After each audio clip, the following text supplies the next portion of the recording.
안녕하세요. 쿨캣입니다. 이번 시간에는 소방시설 등의 유지 관리에 대해서 살펴볼게요. 특정 소방 대상물은 건축을 할 때부터 적정한 소방시설을 갖추도록 되어 있습니다. 만약에 적절하게 소방시설이 갖춰지지 않았다면 건축 허가부터 나지 않았을 거예요. 그리고 소방시설이 아무리 잘 갖춰진다 해도 이게 고장나고 방치돼서 효과가 없으면 안 되잖아요. 그래서 설치된 소방시설에 대해서는 유지 관리가 의무화되어 있습니다. 그래서 소방시설의 기능, 성능에 지장을 줄 수 있는 어떤 행위가 있나 없나 이런 것까지 살펴보는 게 요 소방시설의 유지 관리에 포함된다고 볼 수 있어요. 일단 피난 방화시설은 화재가 났을 때 안전 확보를 위해 매우 중요한 시설인데요. 그렇기 때문에 피난시설, 방화구역, 방화시설의 유지 관리는 정말 중요하다고 볼 수가 있습니다. 피난시설에는 직통계단, 피난계단 이런 게 있고 피난시설, 복도 출입구, 비상구 이런 게 포함되어 있어요. 계단을 먼저 살펴보면 옥내외 피난계단과 특별 피난계단으로 나눌 수가 있는데요. 문을 열고 들어갔더니 바로 이렇게 계단이 보여요. 이러면 그냥 피난계단으로 볼 수가 있는데요.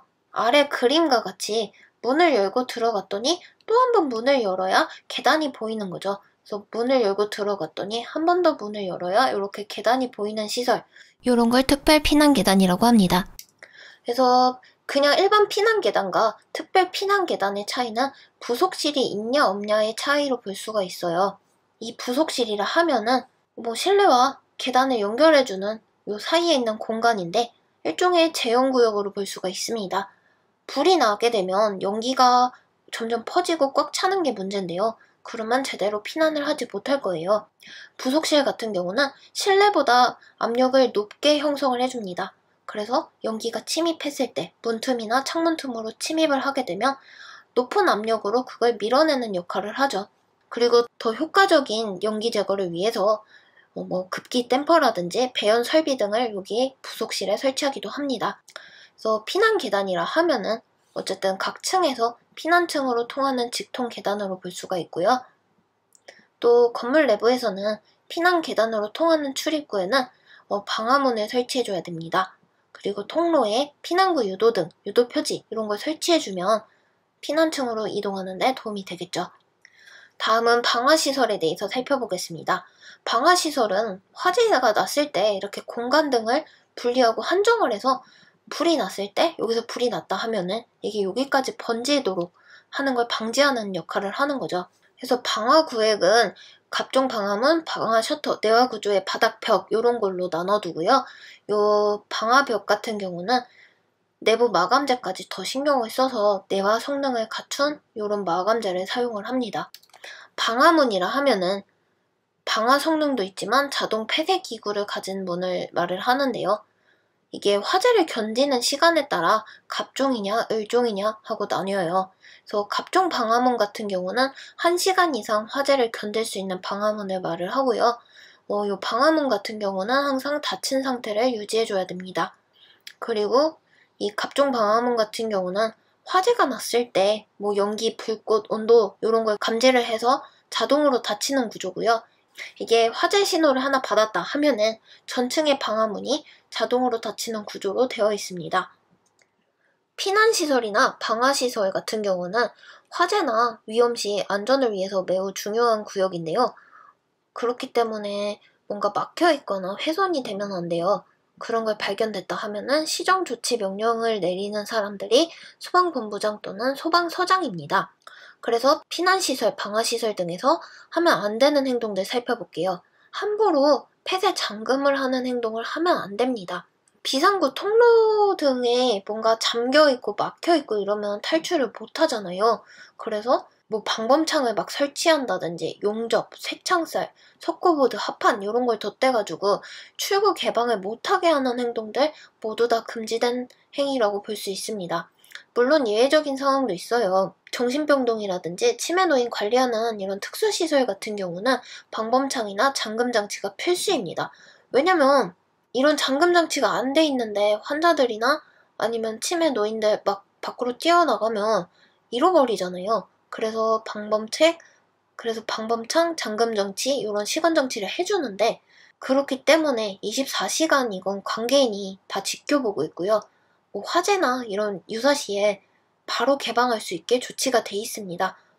자동 개폐 장치라든지 원격 조작 뭐 이런 걸 통해서 대비를 하고 있는 이런 경우를 제외하고는 어쨌든 피난시설, 방화시설은 함부로 막으면 안 된다. 이렇게 봐주시고요. 또 훼손을 함부로 하면 안 됩니다.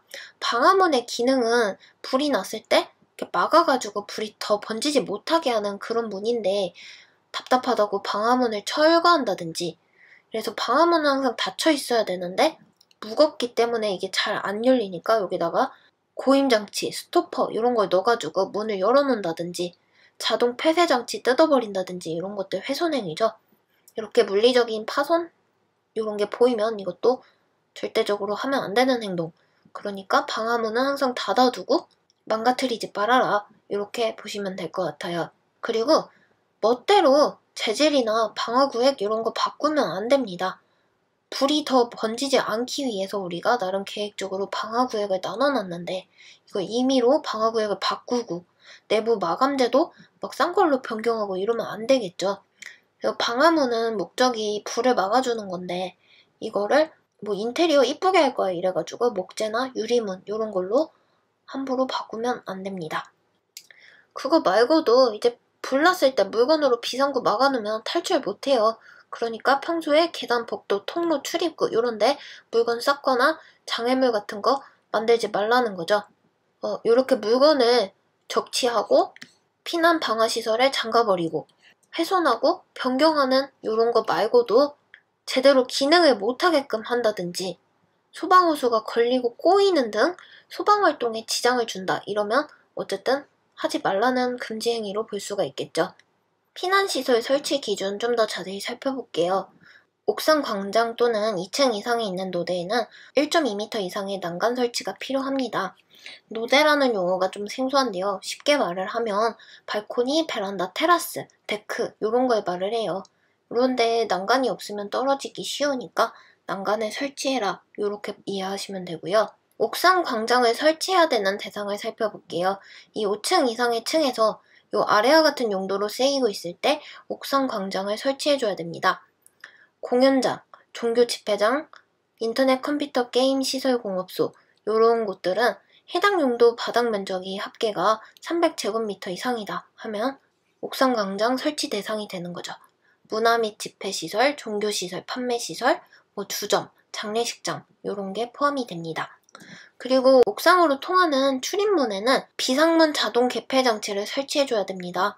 이게 뭐냐 하면은 화재가 났을 때 소방 시스템하고 연동이 돼서 잠김 상태가 자동으로 풀리는 장치로 볼 수가 있어요. 그래서 피난 용도로 쓸 수 있는 광장을 옥상 광장을 설치한 이런 다중이용 건축물 같은 경우 또는 연면적이 1000제곱미터인 공동주택에는 비상문 자동 개폐 장치를 설치해줘야 되는 거죠.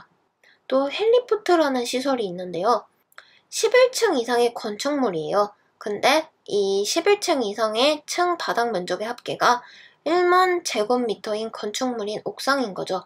이런 건축물의 옥상의 지붕을 봤더니 이게 평지붕이다 하면은 헬리포트 또는 헬리콥터로 인명구조할 수 있는 공간을 확보해줘야 됩니다. 근데 만약에 이게 경사지붕인 경우에는 이 경사지붕 아래에 대피 공간을 설치해줘야 되는 거죠. 여기까지 피난시설, 방화시설에 관한 조항들을 살펴보았고요. 다음 시간에는 방염에 대해서 좀 더 자세히 살펴보겠습니다.